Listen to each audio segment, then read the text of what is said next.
안녕하세요. 포토드론입니다. 오늘은 반사렌즈에 대해서 알아보겠습니다. 반사렌즈를 잘 알고 계시는 분도 계시겠지만 처음 접하시는 분들도 있으리라 생각합니다. 이 사진은 반사렌즈로 사진을 찍은 사진입니다. 반사렌즈로 사진을 찍으면 아웃포커싱 되는 부분, 특히 밝은 부분에서는 이렇게 도너츠 모양이 형성이 됩니다. 이러한 도너츠 모양을 형성을 잘 표현해야 반사렌즈 특성을 잘 표현했다고 볼 수 있겠습니다. 그러면 반사렌즈에 대해서 구체적으로 좀 알아보겠습니다. 이 렌즈는 500mm 반사렌즈입니다. 길이는 18.5cm, 렌즈 길이는 여기서부터 여기쯤 되겠죠? 12cm. 반사렌즈는 어떤 렌즈이든지 간에 조리개가 조리개가 고정입니다. 조리개가 고정이고, 이 렌즈는 조리개가 8 고정입니다. 1000mm는 조리개가 11이 고정입니다. 그리고 400, 350, 300, 250 이렇게 있습니다. 그것은 조리개가 5.6인 것도 있습니다. 5.6, 8 조리개가 10, 11 이렇게 있습니다. 이 반사 렌즈하고 일반 렌즈는 차이가 있습니다. 일반 렌즈는 빛이 쭉 직전에서 들어오죠. 쭉 직전에서 들어오는데, 이 반사 렌즈는 빛이 쭉 돌아서 이 중간쯤에서 빛을 앞으로 다시 보냅니다. 그러면 앞에서는 다시 빛을 뒤로 보냅니다. 이렇게 한번 반사시킵니다. 그래서 반사 렌즈입니다. 그래서 이미지 센서에 와닿는데, 이런 구조를 가지고 있다 보니까 렌즈 전체 길이, 여기서 여기까지 길이가 짧습니다. 500mm, 400mm인데도 불구하고 길이가 짧아요. 그러면 가격은 좀 저렴한 편이고,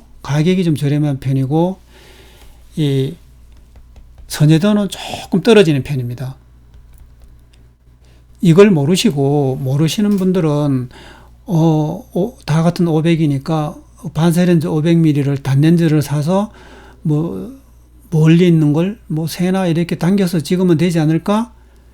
이렇게 생각하시는 분들도 있습니다. 이 반사렌즈와 일반 렌즈는 차이가 있는 겁니다. 차이가 있기 때문에 그러한 목적으로 이걸 구입하시면 안 됩니다. 반사렌즈는 반사렌즈의 특징을, 도너츠 모양을 잘 살려서 사진을 찍는 게 중요합니다.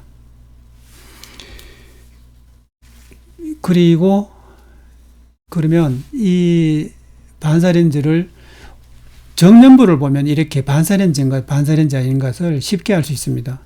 이렇게 중앙에 보면 이 반사시키는 렌즈가 보입니다. 꼭 천문대에 있는 렌즈하고 거의 같죠.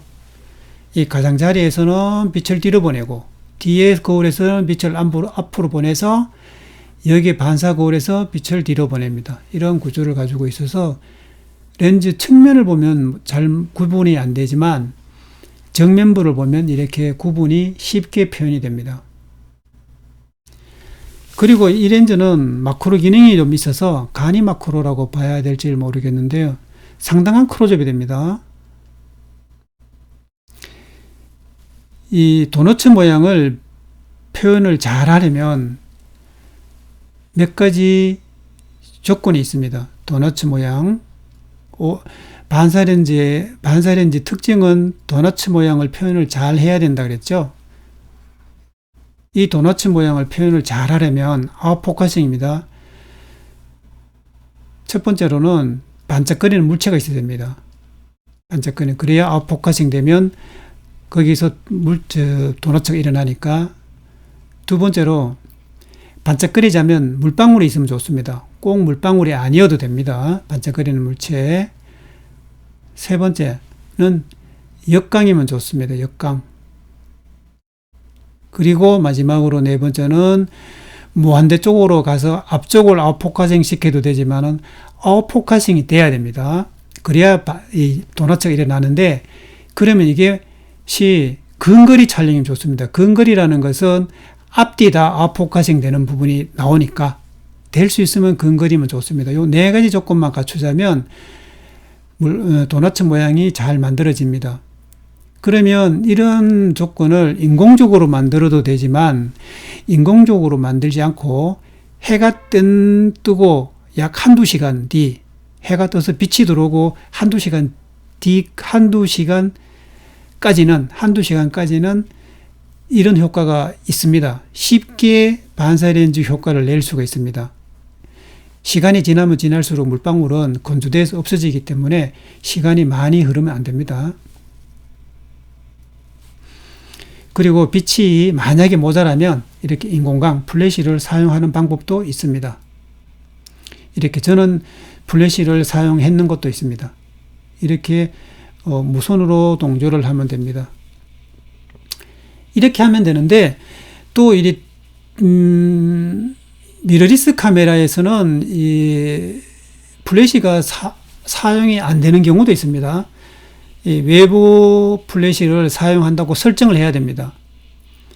반사 렌즈도 똑같습니다. 수동 렌즈이기 때문에 렌즈 없이 사용한다는 것을 설정을 해야 됩니다. 설정을 해 놓으신 분들은 상관이 없는데, 그리고 플래시는 잘 아시다시피 전자 샷터에서는 작동이 되지 않습니다.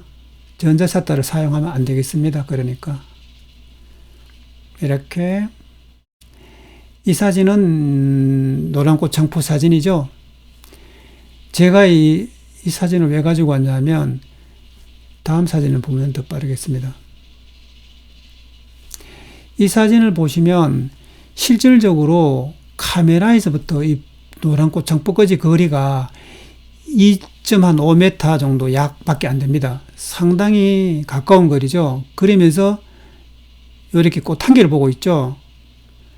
실질적으로 이렇게 맞춰 놓으면 어느 꽃을 지금 보고 있는지 본인도 헷갈립니다. 이게 어디에 초점이 맞았는지. 그렇기 때문에 좀 자세히 보시면서 촬영을 하시면 되겠습니다. 이번 도넛은 좀 대형 도넛입니다.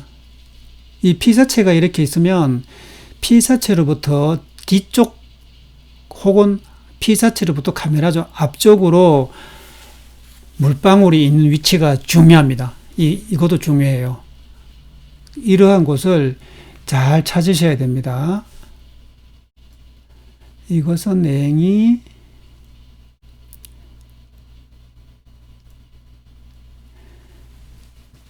이 사진은 사초 종류 같은데요. 사초 종류도 물방울이 반사가 딱 되는 것을 잘 찾으시면 됩니다. 이것은 더구나 역광이기 때문에 선회도가 전체적으로 좀 떨어지는 편입니다. 이 사진은 물방울이 앞에도 있다고 봐야 되겠죠. 이렇게 앞쪽에도 있고 뒤쪽에도 있습니다. 그리고 이것은 토끼풀. 토끼풀은 들녘에 가면 상당히 많은 거기 때문에 여러분들이 이런 사진은 쉽게 접할 수 있습니다. 그리고 여기는 인공광을 뒤에서 따로 사용을 했는 사진입니다. 이 토끼풀 보시면 아시다시피 토끼풀 하나가 크기가 그렇게 크지 않는데 사진의 비중으로 보면 크게 나오는 거 보면 엄청나게 크로즈업이 됐죠. 그래 되다 보니까 이 아래쪽에 도넛도 좀 큰 모양도 있고 이렇게 있고 좀 작은 모양도 있습니다. 이것은 선박이 종류이고 이렇게 거미줄이 아침 일찍 가면 이슬이 많아서 무게를 못 이겨서 축 처집니다. 제가 이 사진을 찍을 때 상당히 기분 좋게 찍었는데요. 이런 것도 사실 쉽게 볼 수 있습니다. 이런 거는 상당히 많습니다. 쉽게 볼 수 있어요. 단지 좀 아침 일찍 나가야 된다는 그런 것 때문에 그렇죠. 이렇게 벌도 날아다니고 또 이 아침에는 벌들이나 이런 게 행동도 그렇게 빠르지도 않고 바람이 없기 때문에 좀 슬로우 셔터를 사용해도 릴리즈만 사용한다면 슬로우 셔터를 사용해도 부담이 없을 정도입니다.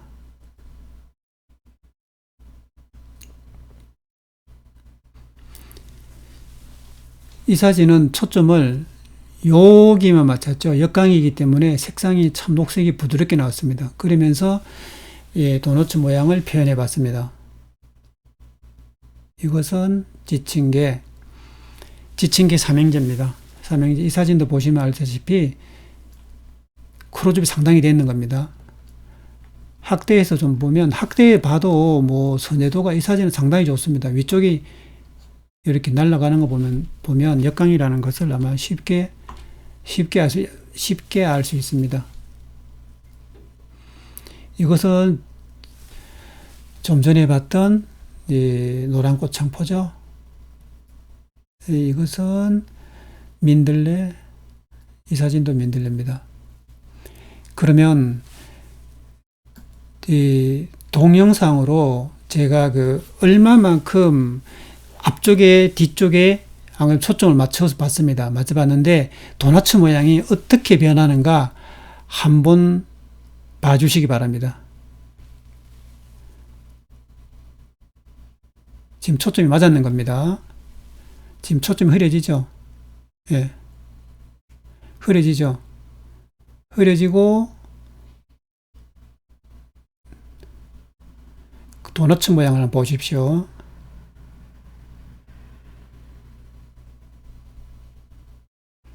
네.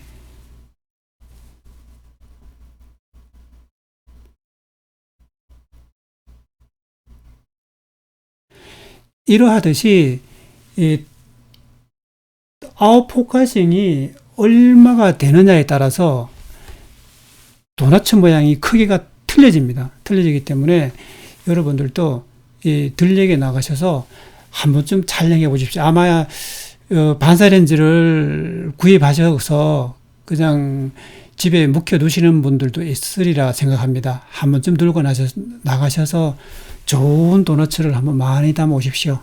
감사합니다.